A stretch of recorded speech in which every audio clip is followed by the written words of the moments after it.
як бы умова была такая, што шляхта, магнатэрыя магла захаваць свае зямельныя ўладанні толькі ў тым выпадку, калі яна прысягае на вернасць Кацярыне II. Спрабавалі прызначаць на гэтыя пасады лиц русского происхождения православного вероисповедания, як в документах и писалось. Конечно, у некоторых подручниках дагэтуль это пишется, что это айчынная война 1812 года, но это калька як бы с российской историографии, с российской подачи истории.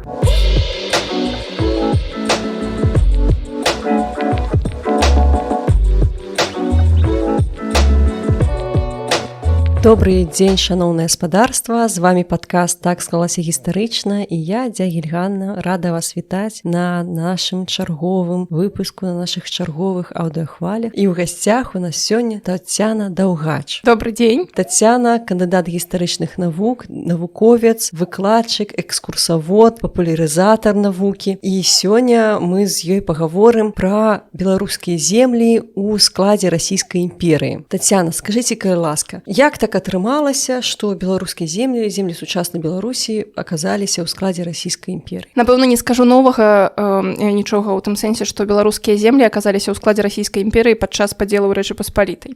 Гэта вядомы факт, але, можа быць, мы так не заўсёды задумваемся, як гэта ўсё адбывалася, таму што працэдура была, па-першае, балючай, так, па-другое, канешне, гісторыкам сёння вельмі цікава гэта вывучаць, гэтым займацца, таму што, як вы ведаеце, паміж першым падзелам, другім і трэцім быў досыць такі вялікі перапынак у 20 год. У 1772 годзе адбыўся першы падзел, частка беларускіх земляў увайшла ў склад расійскай імперыі, і там ужо пачалі адбывацца першыя змены, так? То бок гэта частка апынулася ў прынцыпова новай для сябе, канешне, сітуацыі. Зразумела, што палітычная сітуацыя ў Рэчы Паспалітай, так, яна вельмі моцна адрознівалася ад таго, што адбывалася ў расійскай імперыі, так? То бок калі ў Рэчы Паспалітай можна было шляхце выбраць караля і не падпарадкоўвацца яму потым, напрыклад, так, то расійская імперыя, канешне, гэта такое самадзяржаўная манархія, зразумела, вельмі шмат чаго залежыць ад волі самого монарха. Ліберал ён, напрыклад, ці кансерватар, так, ад яго нейкіх асабістых якасцяў і гэтак далей. Гэта, канешне, прынцыпова новая з'ява. На тэрыторыі, далучанай падчас першага падзелу, ужо пачало ўводзіцца новае адміністрацыйна-тэрытарыяльнае аддзяленне. Былі абвешчаны дзве губерніі, Пскоўская і Магілёўская на той момант. Цэнтрам Пскоўскай губерніі, дарэчы, спачатку стаў такі абсалютна невялікі гарадок Апочка, зараз яго, можа, ведаюць тыя, хто падарожнічае, у Санкт-Петербург, яны прыязджаюць, звычайна, праз Апочку, ведаюць, што это невялікі зусім гарадок, і пазней сапраўды было прынята рашэнне перанесці цэнтр губернію ў Полацк. Ужо пазней, насамрэч, вельмі хутка, так, змянілася зноў жа гэта сітуацыя, насамрэч, тут, напэўна, нават і не варта так паглыбляцца ў гэта, так, як тут гэтыя межы адміністрацыйна-тэрытарыяльных новых адзінак усталёўваліся, таму што, па сутнасці, яны змяняліся досыць часта, і калі казаць ужо пра канчатковае фарміраванне ўсіх адзінак, улічваючы там воласці, так, то гэта ўжо толькі другая палова 19 стагоддзя па сутнасці, так, то бок это ўсё вельмі доўга напружана змянялася, было звязана ў тым ліку з нейкімі ўнутранымі рэформамі адміністрацыйнай сістэмы ў самой расійскай імперыі, то бок, мы просто папалі як бы ў гэту новую сітуацыю. Тут адбылася зноў жа паміж першым і другім падзелам вельмі цікавая сітуацыя з нашай шляхтай, таму што Рэч Паспалітая пасля першага падзелу, зразумела, яшчэ працягвала існаваць, так, і некаторыя нашы знакамітыя людзі, шляхцічы, магнаты, яны працягвалі займаць пасады менавіта ў Рэчы Паспалітай, але пры гэтым яны былі землеўладальнікамі на тых землях, якія ўвайшлі ў склад расійскай імперыі. І вось уявіце сабе сітуацыю, што яны сваіх гэтых земляў пачалі, канешне, пазбаўляцца якімсьці чынам, як пазбаўляцца, іх пачалі іх секвестраваць. Яны не маглі па сваёй пасадзе прысягнуць на вернасць, так, іншаму монарху, а як бы умова была такая, што шляхта, магнатэрыя магла захаваць свае зямельныя ўладанні толькі ў тым выпадку, калі яна прысягае на вернасць Кацярыне II. Зразумела, што яны, канешне, пачалі сваю гаспадарку адтуль выводзіць, так, але вось факт застаецца фактам, што это такая вельмі складаная сітуацыя, так, у якой апынулася наша шляхта на той момант. Насамрэч, звычайна мы кажам пра шляхту, увогуле прапануючае саслоўе, забываемся як бы пра такога маленькага чалавека, так, а як тут вось было сялянам і гэтак далей. Ёсць вельмі цікавыя звесткі, насамрэч, зноў жа, што адбывалася паміж гэтымі падзеламі, да, першым і другім. Ёсць звесткі пра такіх перабежчыкаў, сялян, напрыклад. Праўда, звесткі, ведаеце, з такога вельмі спецыфічнага дакументу, напрыклад, маюцца, так, гэта ліст кіраўніка маёнтка дакумент Кахрыптовіча, які піша, што каля 30 тысяч сялян з тэрыторыі, далучанай да расійскай імперыі, як бы збегла зноў у Рэч Паспалітую, таму што не вытрымалі панскага гнёту. Збеглі ў Польшу. Збеглі ў Польшу, так. Вось, як бы ў Польшу, так у двухкосе, канешне, мы разумеем. Вось, збеглі. Канешне, зноў жа, я кажу, што гэта ліст, такі эга-дакумент, мы разумеем, што все гэтыя дакументы такога асабістага паходжання, яны вельмі спецыфікай сваю валодаюць, то бок яны, можа, ілюструюць нават больш нейкае меркаванне чалавека. Кожны чалавек можа памыляцца, можа нешта перабольшваць, а можа наадварот змяншаць. Зразумела, што мы не можам арыентавацца на гэта. І праверыць мы гэта не можам. У прынцыпе, верыфікацыю любы дакумент варта праводзіць эту верыфікацыю, але, на жаль, не можам мы гэта вось, то бок, можа быць, яшчэ сітуацыя не так кантралявалася, так бы, расійскімі ўладамі. Але пра тое, што дезерціры, будзем так казаць, былі, меліся, это факт. Зноў жа, варта сказаць, што і з іншага боку таксама назіралася падобная сітуацыя. Напрыклад, там дробная шляхта, зноў жа такія, бедныя слаі насельніцтва, так, яны спрабавалі перабрацца наадварот на далучаныя тэрыторыі да расійскай імперіі, і тут мы гэта ведаем ужо з такой справаводчай дакументацыі, іх было значна менш, будзем казаць, каля там 1400 чалавек, але вось там не менш. Яны маглі ўжо на тэрыторыі расійскай імперіі запісацца ў нейкія там саслоўі, хтосьці там была і мелкая дробная шляхта, як я казала, так, былі ў большай ступені, конечно, сяляне, вось з гэтых 1400, это 900 чалавек, это былі менавіта сяляне, это былі і мяшчане, і як бы іншыя слаі насельніцтва, вось яны таксама траплялі ў гэту новую сітуацыю, вось так. А ад канфесіі гэта залежала? Насамрэч, вось, на жаль, няма інфармацыі, то бок мы можам, канешне, экстрапаляваць свае ўяўленні пра увогуле гісторыю расійскай імперыі, вось на гэту сітуацыю і сказаць, што, вось, напэўна, праваслаўныя, так, яны беглі туды. Можна так думаць, але мы не можам сказаць гэта вось па дакументах, таму што, на жаль, не захавалася, то вось столькі-то збегла каталікоў, столькі-то праваслаўных, столькі там грэка-каталікоў. Такой інфармацыі няма, вось. Зразумела.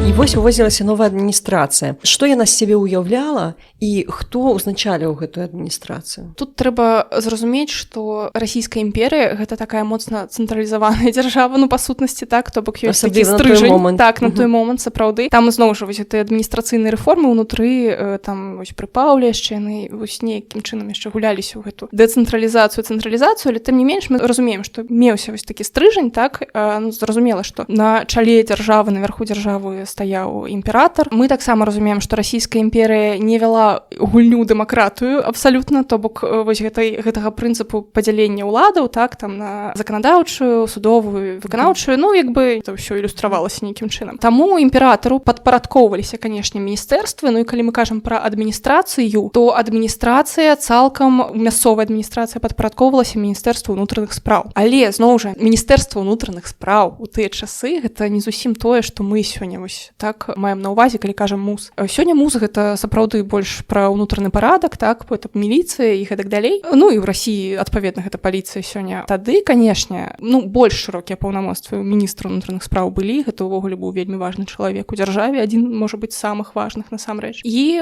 па сутнасці, менавіта розныя аддзелы МУЗ кантралявалі мясцовыя ўлады. Напрыклад, губернатары, у нас уводзілася пасада такая новая, так, для нас, яны падпарадкоўваліся МУЗ, так, зноў жа нейкія камісіі, яны падпарадкоўваліся, як правіла, МУЗ. Канешне, калі гэта былі нейкія фінансавыя органы, то там былі свае асаблівасці, але калі мы кажам вось пра адміністрацыю, это ўсё ў сістэме міністэрства ўнутраных спраў. А скажыце, калі ласка, хто прызначаўся вось на гэтыя новыя пасады? Увогуле упісвалася ці мясцовая эліта, яна нейкім чынам вось гэтую вертыкаль улады? Насамрэч, тут варта адзначыць, што ў гэтым пытанні увогуле вось 19 стагоддзя нельга разглядаць як нешта такое аднароднае, таму што, канешне, пасля некаторых такіх палітычных выбухаў, якія ў нас адбываліся, сітуацыя магла змяняцца, яна змянялася. Першай палове 19 стагоддзя увогуле вось пасля далучэння, у прынцыпе, можна казаць, што расійская імперыя, улады расійскай імперыі вялі такую гульню, то бок гульня за лаяльнасць, я б сказала, напэўна, так, да, асабліва перад мясцовымі гэтымі землеўладальнікамі, так, это багатыя людзі, яны, дарэчы, вось у сваёй асноўнай масе каталікі, таму, напрыклад, у першай палове 19 стагоддзя там вось падчас уваходжання беларускіх зямель у склад расійскай імперыі нейкай такой антыкаталіцкай палітыкі не праводзілася. Ну, сапраўды, была спроба дамовіцца. Таму, у прынцыпе, мы можам казаць, што досыць высокія пасады займалі ў нас, напрыклад, нашы мясцовыя эліты, будзем казаць так. Зноў жа, была такая пасада, вельмі важная для губерні, напрыклад, яшчэ больш важная для павету, уезду так званага, так, гэта губернскі маршалак або павятовы маршалак. У расійскай мове гэта звучыць як губернскі предводитель дворянства або уездны предводитель дворянства. Да паўстання 1863 года гэта пасада была выбарнай. Ну і як бы губернскі маршалак, ён увогуле ў губерні займаў вельмі важнае месца, ён уваходзіў амаль ва ўсе камісіі, то бок ён трымаў сувязь з усім дваранствам, так як бы ажыццяўлялася да дваранскае самакіраванне насамрэч. Але ён як бы стаяў пасля губернатара, ну а ў тых губернях, дзе яшчэ над якімі яшчэ стаяў генерал-губернатар, так, то ну зразумела, ён там трэці быў, умоўна кажучы. А вось у павеце ён амаль што уяўляў у сабе такую самую важную персону. То бок вось ён і яшчэ начальнік павятовай паліцыі, так, зноў жа, які ў сістэме МУЗ знаходзіўся. Такая, зноў жа, праблема ёсць у нас з тэрміналогіяй, мы кажам на беларускай мове начальнік павятовай паліцыі, в расійскім заканадаўствах уездны исправнік. Ну, то бок тут ёсць у нас такія моманты: губернскі предводитель дворянства, уездны исправнік, які-небудзь губернскі стряпчий. Гэта вельмі цяжка просто перадаць на беларускую мову, в беларускіх тэкстах нейкіх, падручніках і гэтак далей. Ну, вось, ёсць цяжкасці. Так, спецыфічныя тэрміны. Мне таксама былі пытанні, як гэта перакласці адэкватна. Ну, вось. Такім чынам, першапачаткова па меншай меры вось у пачатку, пасля далучэння першага, другога, трэцяга, ўсё ж такі нейкім чынам уключалася мясцовае дваранства, яна займала вось некаторыя пасады. Вось сама адміністрацыйная пабудова, яна, ну, можа, тут трэба сказаць, што было да і што адбылося пасля. Ці моцна яна вось адрознівалася як бы па структуры? Ну, канешне, яна адрознівалася моцна. Яна, я скажу так, канцэптуальна адрознівалася, таму што, зноў жа, Рэч Паспалітая гэта проста зусім іншая дзяржава па сваім, ну, палітычным ладзе, будем казаць так. То бок кароль Рэчы Паспалітай, ён не роўны імператару. Цяжка правесці паміж імі нейкія паралелі, так, таму што у іх прынцыпова розныя набор нейкіх функцый, будем казаць так. Зноў жа, гэта не проста змена назваў, так, умоўна кажучы, так, гэта менавіта змена пасад, змена кампетэнцый, змена ўсяго, і змена ступені падпарадкавання, ну, самадзержцу у дадзеным выпадку, так. То бок это, канешне, іншая мадэль, зусім іншая мадэль. Тут варта адзначыць, што на беларускіх землях, так, якія былі далучаны да расійскай імперіі і якія былі падзелены на губерні, так, не ўводзілася прынцыпова нейкай новай сістэмы у дачыненні, ну, як бы у параўнанні з расійскай імперіяй, то бок яны сваю сістэму проста перанеслі. Перанеслі, так. Ну, былі акалічнасці, канешне, але зноў жа гэтыя нюансы, яны хутчэй праяўляліся ўжо пасля нейкіх палітычных у нас такіх вось выбухаў, пра што я казала, пасля паўстанняў, асабліва пасля паўстання 63-64 года, паўстання Каліноўскага, таму што, ну, там прынцыпова быў зменены падыход да фарміравання вось гэтай мясцовай улады, то бок там, дзе нейкая выбарнасць была магчыма, то бок вось гэтыя павятовыя маршалкі ці гэтыя губернскія маршалкі, яны пачалі ўжо прызначацца. Прычым, зноў жа, спрабавалі прызначаць на гэтыя пасады лиц рускага происхождения, праваславнага вераіспавядання, як бы як у дакументах і пісалася. Вось ім жа прабавалі даваць тут больш зямлі, таму што, зноў жа, уявім сабе, што предводитель дворянства, так, або маршалак, ён мусіў мець, валодаць нейкай зямлёй, так, на тэрыторыі гэтага павета, дзе ён займае такую пасаду, ці на тэрыторыі губерні. Ну, то бок вось яны, людзі, лица рускага происхождения, праваславнага вераіспавядання, павінны былі атрымаць тут зямлю. Яно і раней было, так, але просто зараз гэта вот такі стаў вельмі прынцыповы момант. Вось так.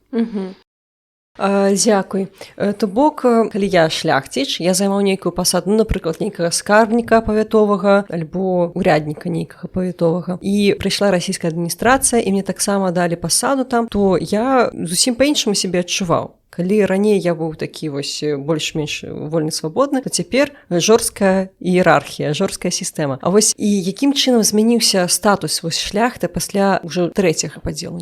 Ну, глядзіце, шляхта, ў прынцыпе, трэба паглыбляцца, канешне, у тэму разбору шляхты ў першую чаргу, так, але мы будзем казаць пра тое, што шляхта збольшага там атрымала правы расійскага дваранства, так. Ну, зноў жа, для гэтага трэба было, ну, і прадставіць дакументы адпаведныя, так, і трэба было прынесці прысягу на вернасць на той момант яшчэ Кацярыне другой. Ну тут шляхта, канешне, падзялілася, будзем так казаць, увогуле вось перыяд, напэўна, спадзелаў, так, і вось да вайны з Наполеонам ён такі вельмі нестабільны у гэтых адносінах, так, таму што яшчэ вызначалася шляхта, так, як паступіць, што зрабіць. Былі надзеі, канешне, на аднаўленне Рэчы Паспалітай, яны гучалі вельмі часта, былі надзеі і на аднаўленне Рэчы Паспалітай або на нейкую аўтаномію, так, у складзе расійскай імперыі, то было такое. У цэлым пра шляхту, напэўна, можна сказаць так, што рэагавала па-рознаму, так, ну, як бы, зноў жа, все людзі розныя, у нас розныя інтарэсы, і у шляхты тады былі таксама розныя. Вось два такіх, напэўна, палярных блока мы можам так выдзеліць. І вось паміж імі там вось розныя хвалі з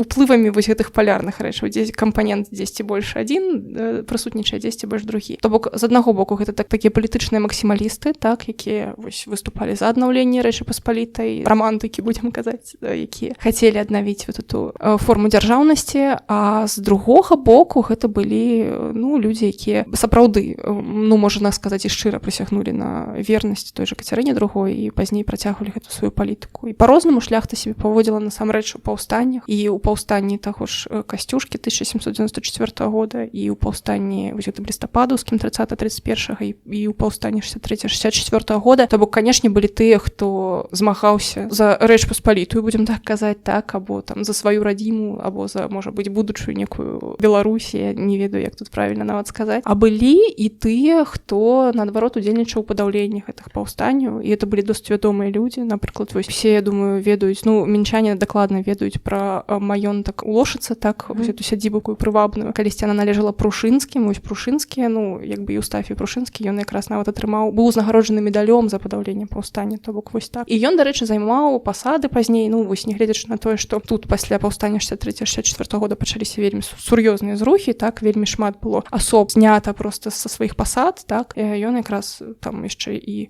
павышаны быў, якраз стаў губернскім маршалкам, першым прызначаным вось у нас. Бок ён нават і падняўся. Ну так, так. Ну па-рознаму, сапраўды па-рознаму рэагавала шляхта. Яна апынулася рэальна ў вельмі цяжкім стане. Гэта нам цяжка, напэўна, уявіць сабе сёння. Глядзіце, гэта людзі, якія мелі вельмі вялікія, напрыклад, сродкі, вельмі вялікія абшары земляў, так? Зноў жа для іх інтарэсы іх сям'і, іх рода, нейкія індывідуальныя рэчы, яны былі вельмі важнымі. І тут, канешне, выбар, да, або захаваць вось гэту вернасць дзяржаве, якой больш па сутнасці не існуе, так? І згубіць усе свае землі, ўсё, што вось не толькі табе, умоўна кажучы, належыць, але ўсёй твоёй сям'і, усяму твайму роду. Або захаваць гэтае ўладанне для рода, ну, як бы чакаць, што там будзе далей. Ну, то бок, сапраўды сітуацыя цяжкая, і таму тут вінаваціць кагосьці, напэўна, і не варта. Ну, то бок, гэта цяжкі выбар, адназначна.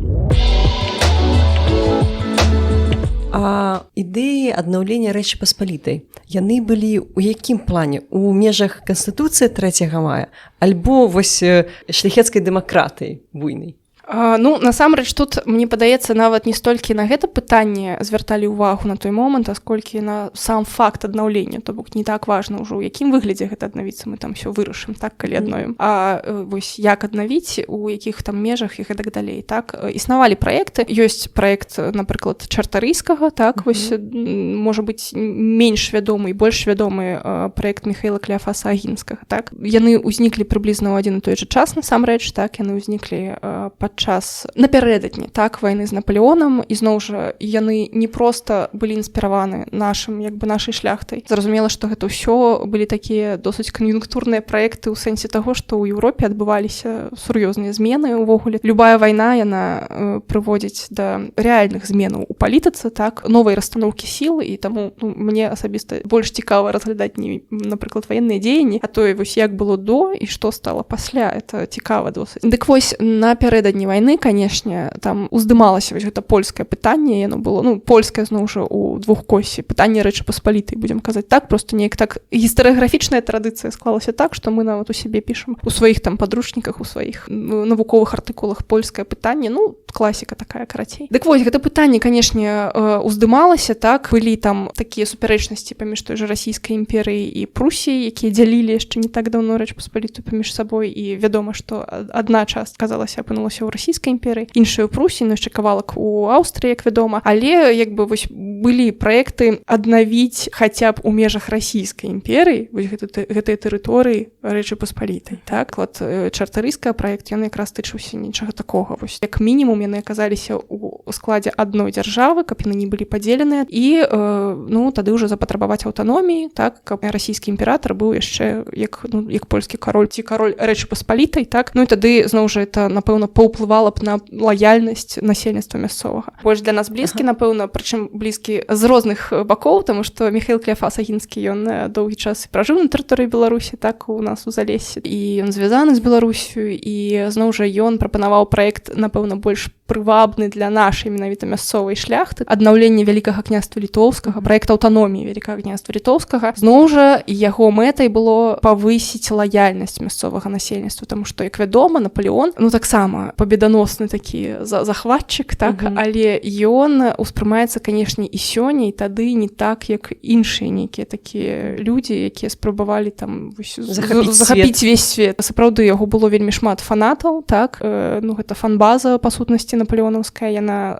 таксама адыграла важную ролю у падзеях 1812 года на тэрыторыі Беларусі. Вось зноў жа ёсць такое пытанне у гістарыяграфіі беларускай, ці это вайна, вось ці увогуле можам мы вайну 1812 года называць айчыннай. Таму што, конечно, у некаторых падручніках дагэтуль гэта пішацца, што это айчынная вайна 1812 года, но это калька як бы з расійскай гістарыяграфіі, з расійскай падачы гісторыі. А для нас, канешне, гэта стала не айчыннай вайной. Чаму? Таму што грамадства па сутнасці раздзялілася, так, на тых, хто падтрымаў Александра I, і на тых, хто падтрымаў Наполеона, таму што ён, ну як бы ён абяцаў стварыць нейкую аўтаномію, так, Вялікага княства Літоўскага, ён абяцаў, часовы ўрад быў створаны, вось літаральна ён 10-го вось пачалася чэрвеня вайна, так, а там 19 чэрвеня ўжо ў Вільні быў створаны часовы ўрад. Вось таму, канешне, ён намякаў на тое, што вось мы атрымаем нешта падобнае. Таму, канешне, каб гэтага пазбегнуць, якраз такі Міхаіл Кляйфас-Агінскі, ён прапанаваў Александру стварыць нешта падобнае, так, але на тую меру не тое, каб Александр не пайшоў, таму што ён вырашыў, што гэта нешта неправільна, ён не паспеў, будзем казаць так, таму што увогуле, ну хацелася б, зразумела было, што вайна будзе, так, Міхаіл Кляйфас-Агінскі хацеў, каб вайна як бы пачалася хаця б на год пазней, і тады б ён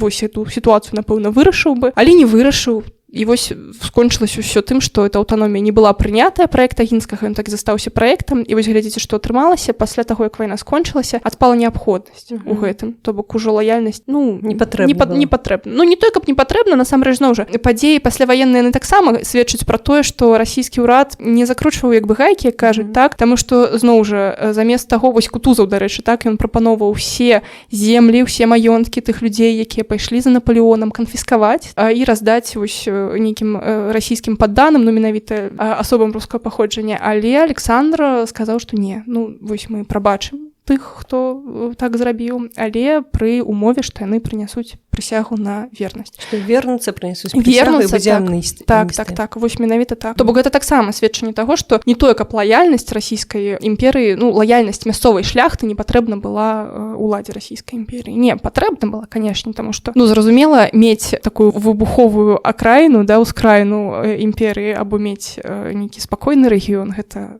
ну, это розныя рэчы. Это і фінансава больш выгадна, і спакайней, і гэтак далей. Тым больш, што ў Еўропе і так неспакойна, як бы на той момант, а мы ж прамы кантакт маем. Вось таму спрабавалі нейкім чынам задобрыць нашых людзей. Вось так. Добра, дзякуй вялікі за размову. На гэтым нашу сённяшнюю размову мы скончым. Дзякуй вялікі, што знайшлі час да нас прыйсці. Вялікі дзякуй, было вельмі прыемна. А я наўздагон хацела бы падзякаваць усім нашым слухачам і ўсім нашим патронам, якія падтрымліваюць на Патрэоне, усім нашим подписчикам, якія подписываюцца на нас в Инстаграм, в Фейсбук і нават у Контакце, тых, хто слухае нас на Ютубе, тых, хто слухае нас на платформах Apple, Яндекс і шмат якіх іншых. Дзякуй усім вялікі. І таксама я хацела бы увесці такую невялікую рубрику рэкамендацый і расказаць пра яшчэ адзін вельмі класны беларускі падкаст ад праекта, які называецца «Альтэрнативны музей». Вось так па-руску «Альтэрнативны музей». Ну, гэтага праекта вельмі класны Инстаграм. Я рэкамендую падпісацца. Усе спасылкі будуць у апісанні. І у іх выйшаў першы сезон «Гісторыя беларускага сэксу». Рэкамендую паслухаць. Там невялікія выпускі, якія сягаюць ад фальклорных сюжэтаў да 20 стагоддзя. На гэтым усё. Дзякуй вялікі, сустрэнемся наступным разам.